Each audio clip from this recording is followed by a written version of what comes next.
second segment of the show for today. We're talking to Pastor Kelvin Walker, the pastor of the Abundant Life Christian Center North in Nashville, Tennessee. And the topic is ex-offenders in Tennessee and second chance programs.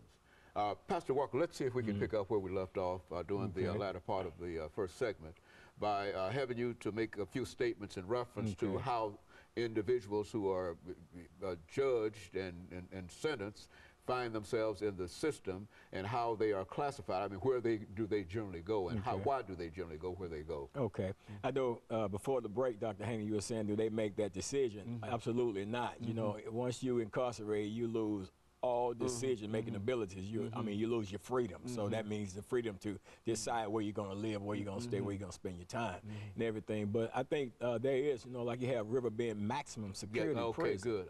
You know, so you got what they call the high side out there. You know, and in those, and I think that's where they send some of the most violent of the inmates in, people that's come in with murder charges. But not everybody with a murder charge, but some of the most violent inmates will go there. Some of the most unruly inmates, those that have a potential to create further trouble in the system. A lot of times they send them over there to the high side, which of course that's 23 hours a day in a cage that you're living in, and then you're coming out 1 hour for an exercise period, which is none other than going into another cage. It's open. It's just from one cage to another for an hour to exercise. So they do that, and you know, and they just throw you in wherever basically they want to throw you in. So in other words, you can be a non-violent offender and get and share a cell with somebody in there for murder. You know, so it's not like, okay, I'm a non-violent offender and they got this section over here for me. It's not like that. Yeah, well, I thought maybe that there was some system that, you know, they tried to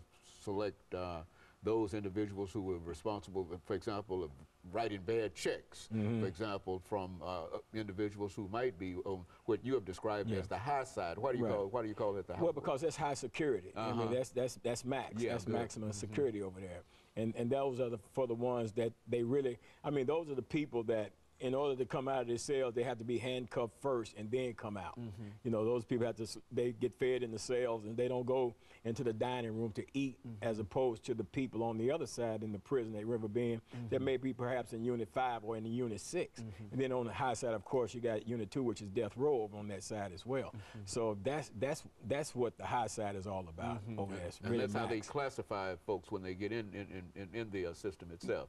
Whether they are people who are security risk in a real sense. But I would imagine everybody would be considered a security risk. And then, of course, then the people, you know, and with the gang affiliations and stuff like that, you know, they call them, I don't know if they call them, it's something, S something.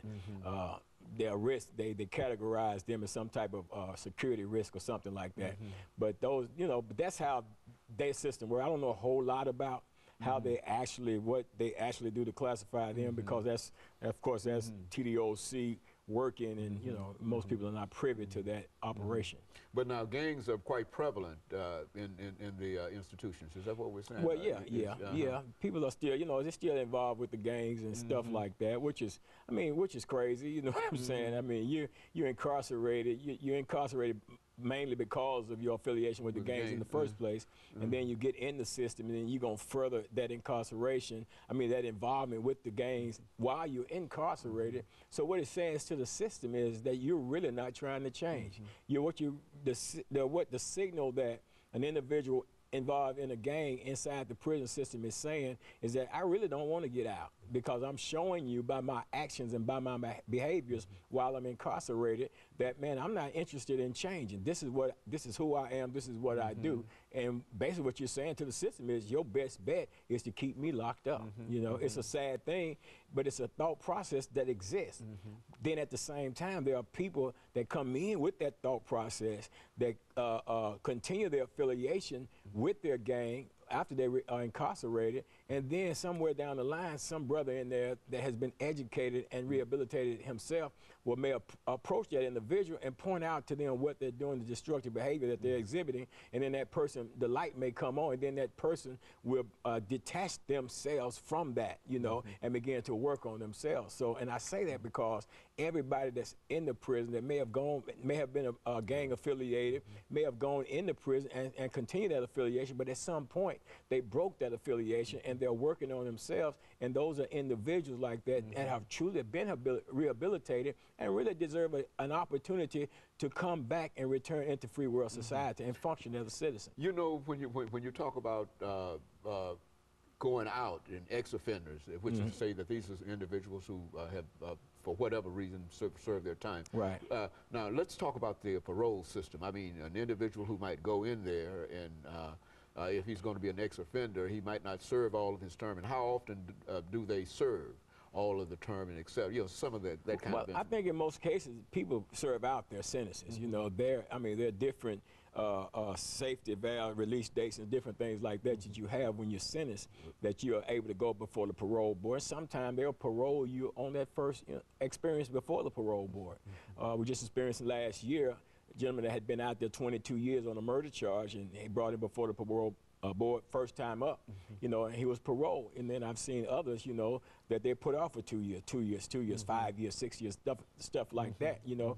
But, you know, but the thing is, once you go through the parole system inside the institution, and basically what you're doing in a lot of situations, just really going and rehashing the crime, your case all over again, and you're just going through it, and then they make a decision right then and there whether or not you are worthy, so to say, for release back into free world society. So once they deem you worthy to be released back into free world society, at that particular point, once you're released, you go from becoming an offender to becoming an ex-offender. But at the same time, Dr. Hayner, they send you in the prison system for the purpose of punishment and rehabilitation. You've been punished while you're in the situation because of the incarceration, all the freedoms you lose, everything that you use, that's punishment. Then you start rehabilitating yourself, but then at the same time, when you release and you become this ex-offender, it's almost like the punishment kicks back in following your acts of rehabilitation while you're in there. And that right there in and of itself is what I deem to be unfair to the individual. And as a matter of fact, as we end this second segment, Reverend Walker, when we come back, we want to talk about that, because it seems that an individual who has served his or her time, and they come up before the parole board, and yet and still there seem to be other kinds of methods that are used to prolong their service. I mean, their imprisonment. It's once a crook, always a crook, no matter what. And I would imagine that has a tremendous impact upon what we call ex-offenders. And of course, we'll be back with our audience following this very, very short commercial break.